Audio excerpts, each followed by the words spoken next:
2BR02B by Kurt Vonnegut. Everything was perfectly swell.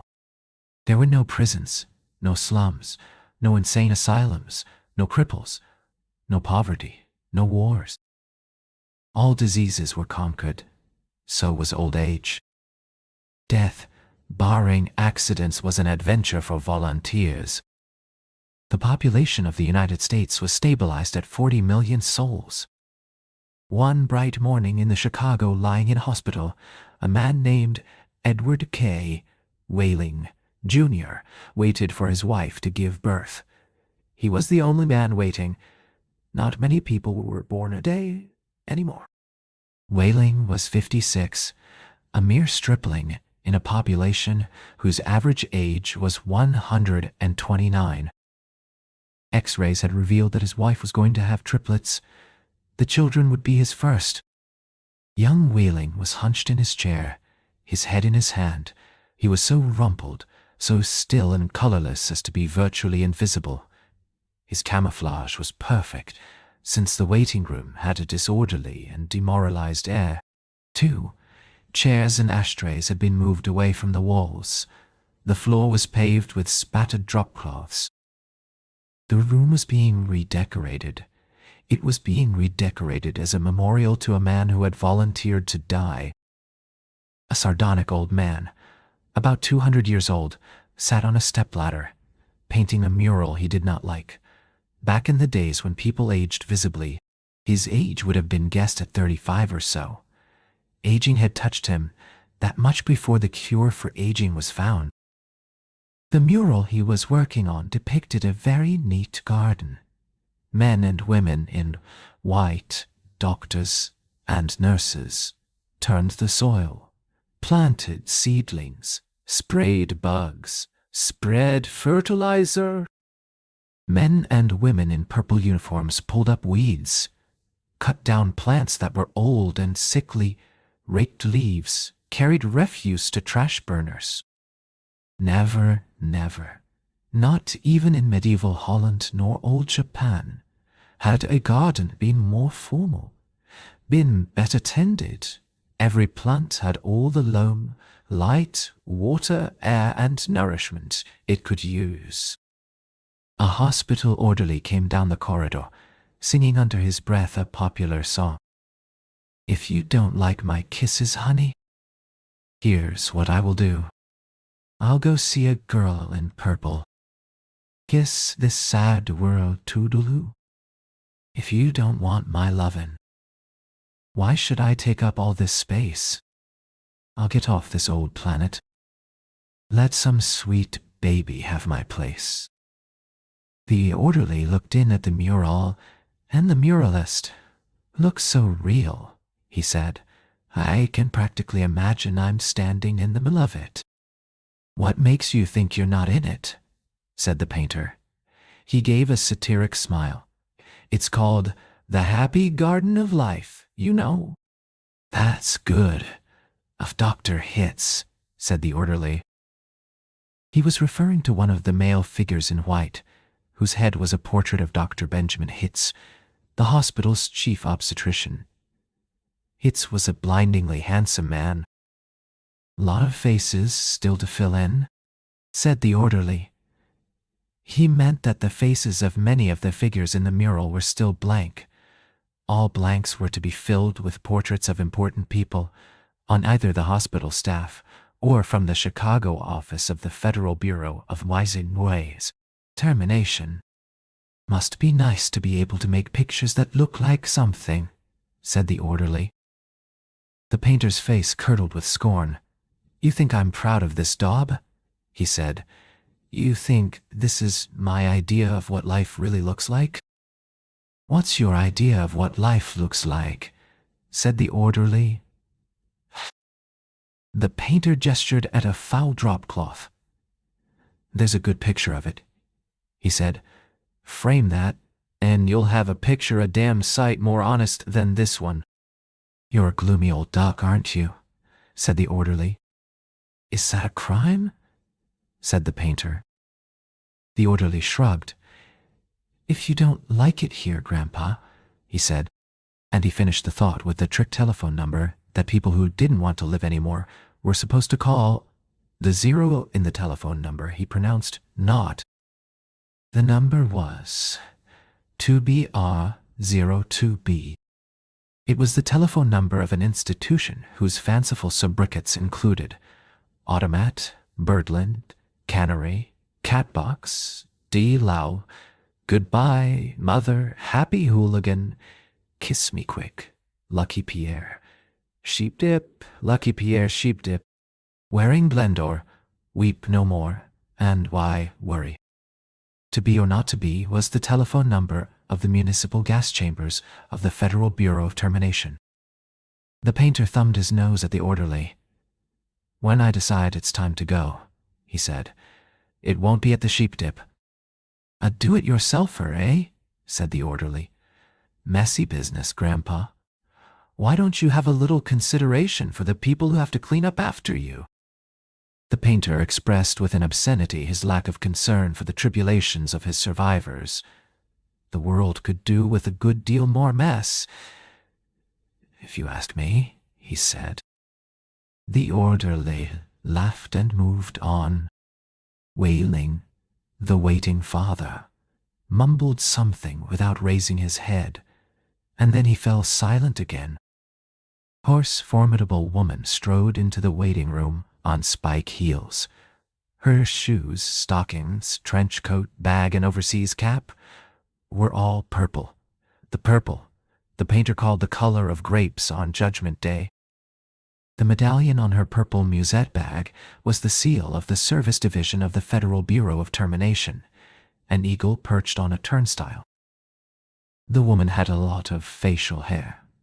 An unmistakable mustache, in fact. A curious thing about gas chamber hostesses was that, no matter how lovely and feminine they were when recruited, they all sprouted mustaches within 5 years or so.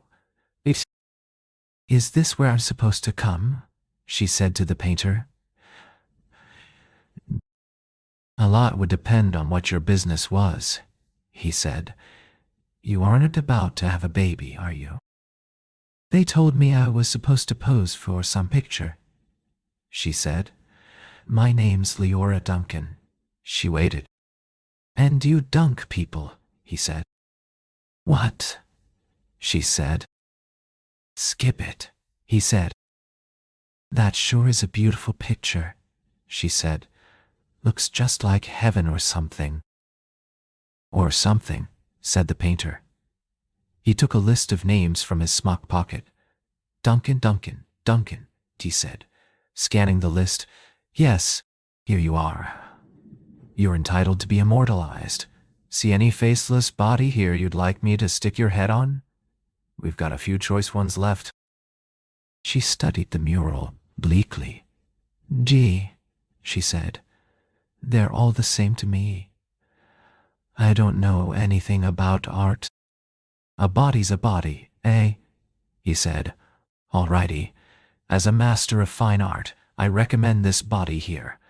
He indicated a faceless figure of a woman who was carrying dried stalks to a trash burner. Well, said Leora Duncan, that's more the disposal people, isn't it? I mean, I'm in service. I don't do any disposing. The painter clapped his hands in mock delight. You say you don't know anything about art. And then you prove in the next breath that you know more about it than I do. Of course, the sheave carrier is wrong for a hostess. A snipper, a pruner. That's more your line.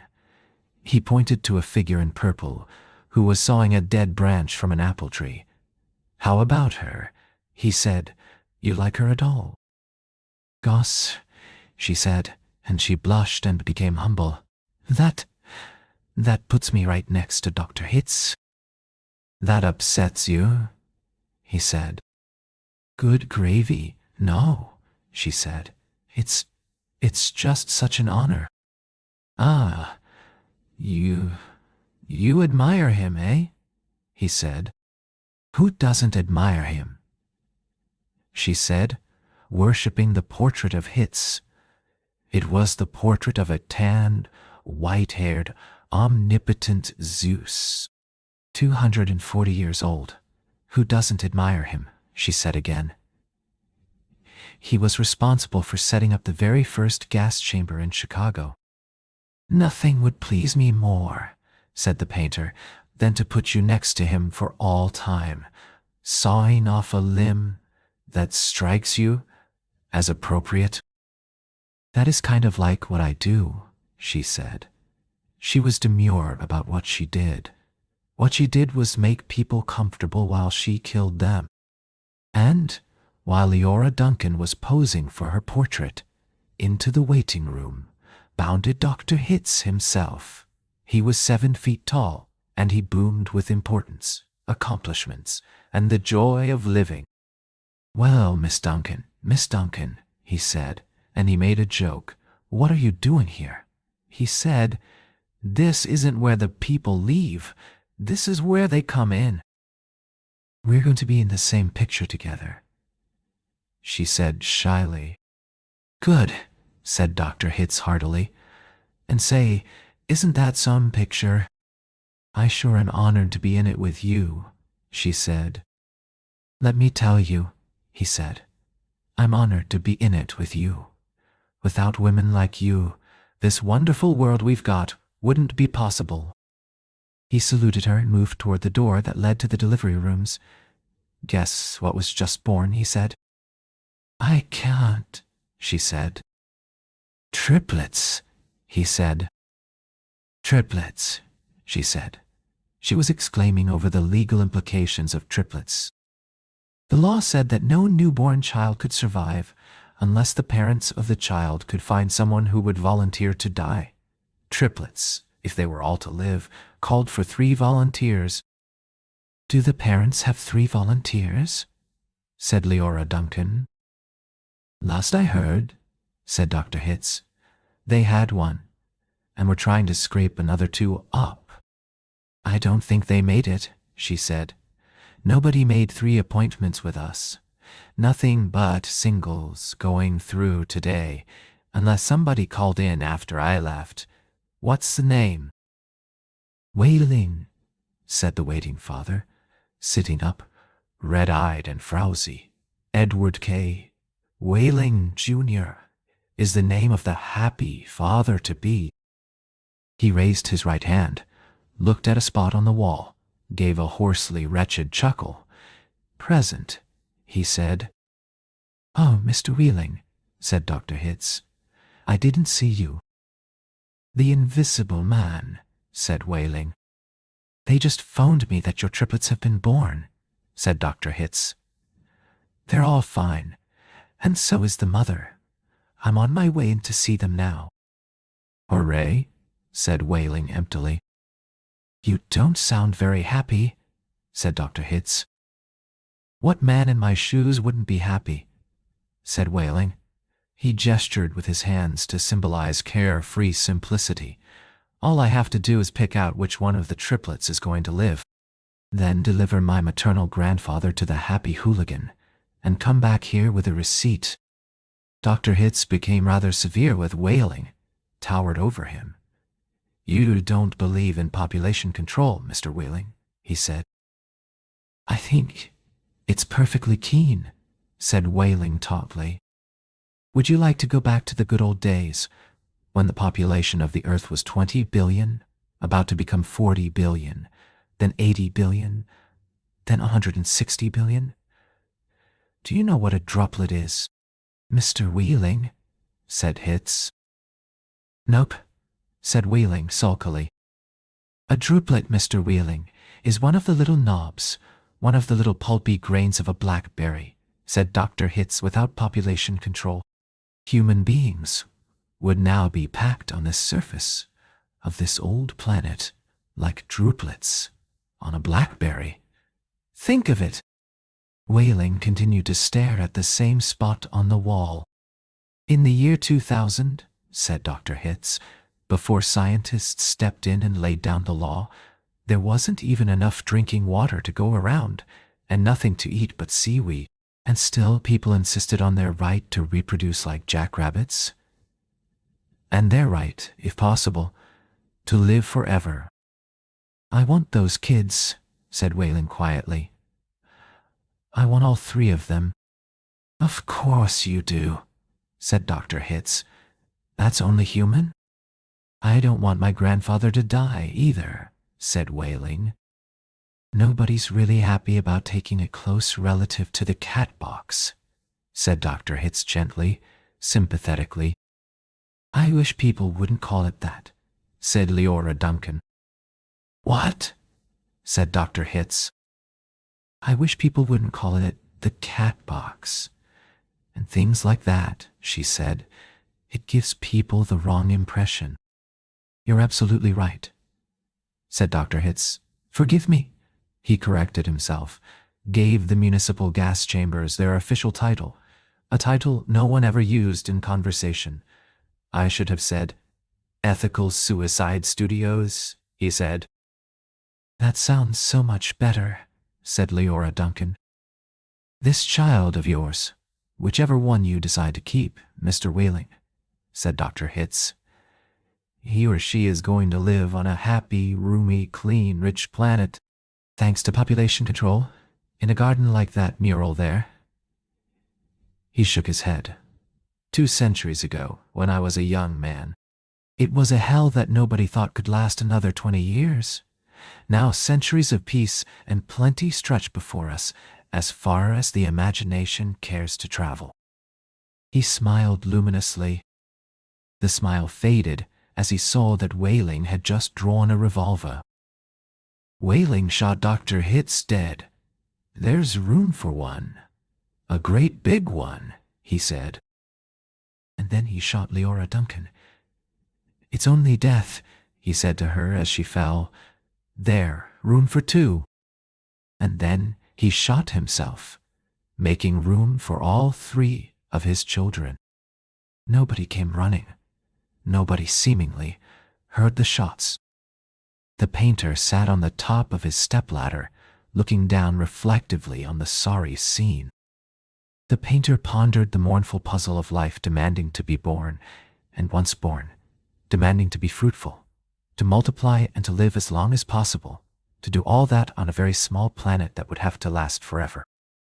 All the answers that the painter could think of were grim, even grimmer, surely, than a cat box, a happy hooligan, an easy go. He thought of war. He thought of plague. He thought of starvation. He knew that he would never paint again. He let his paintbrush fall to the drop-cloths below, and then he decided he had had about enough of life in the happy garden of life too, and he came slowly down from the ladder. He took Wailing's pistol, really intending to shoot himself, but he didn't have the nerve. And then he saw the telephone booth in the corner of the room. He went to it, dialed the well-remembered number.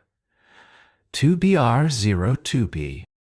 Federal Bureau of Termination, said the very warm voice of a hostess. How soon could I get an appointment? He asked, speaking very carefully. We could probably fit you in late this afternoon, sir, she said. It might even be earlier if we get a cancellation. Oh, said the painter. Fit me in, if you please. And he gave her his name, spelling it out. Thank you, sir, said the hostess. Your city thanks you. Your country thanks you. Your planet thanks you. But the deepest thanks of all is from future generations.